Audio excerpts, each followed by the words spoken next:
But I don't know whether you know this, but every employee at the Ritz carries the credo with them in their pocket. And I asked a couple of the wait staff tonight if they had theirs, and they immediately pulled it out. So this morning I was at breakfast, had my blue jeans on and my traveling shirt and ball cap, and I said to the waitress, "Do you have your credo?" And she kind of looked at me, "What?" I said, "Do you have your credo?" "Yes." "Are you management?" I said, "No." But I said, "I need a copy." I didn't bring my copy with me. And she said, "I'll have to go check with a supervisor." And I'm sure she went and said, "Who is the guy with the blue jeans and the shirt?" Anyway, she came back and said, "Here you are, sir." But you can do this. Go up and down the hallway, and if you see a Ritz employee, ask them to stop for a second and tell you about the credo. And it goes on for 4 little pages. But the motto is, we are ladies and gentlemen serving ladies and gentlemen. And we have 3 steps of service. And I think this applies to the energy industry, the airline industry. A warm and sincere greeting. Use the guest's name. Anticipation and fulfillment of each guest's needs. And a fond farewell. Give them a warm goodbye and use the guest's name.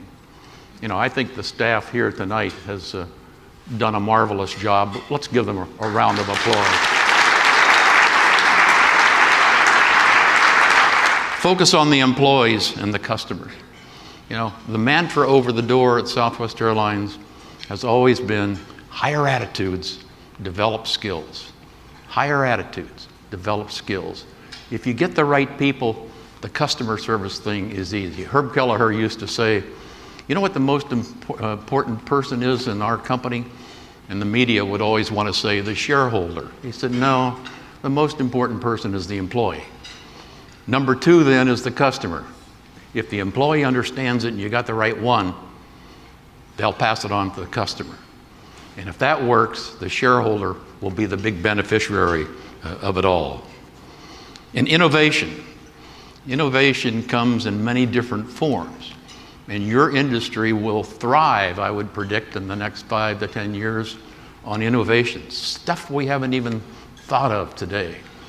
But it won't happen from within unless all of your employees feel they have the opportunity to take some risk, not safety, but take some risk business-wise, come up and try some things that may cost you some money. You know, we never wrote those in-flight announcements for the Southwest employees.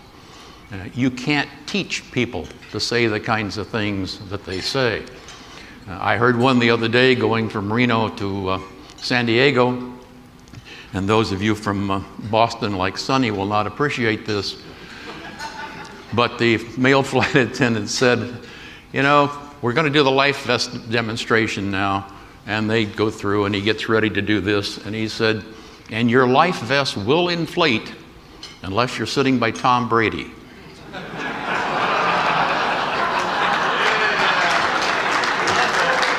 And it hit me at the right time. I mean, the United Airlines was a great company in those days. But we had 50,000 employees, and there were just meetings after meetings after meetings, and it seemed like we planned 50 weeks out of the year and went on vacation for 2, and then we came back and planned, but we never seemed to implement.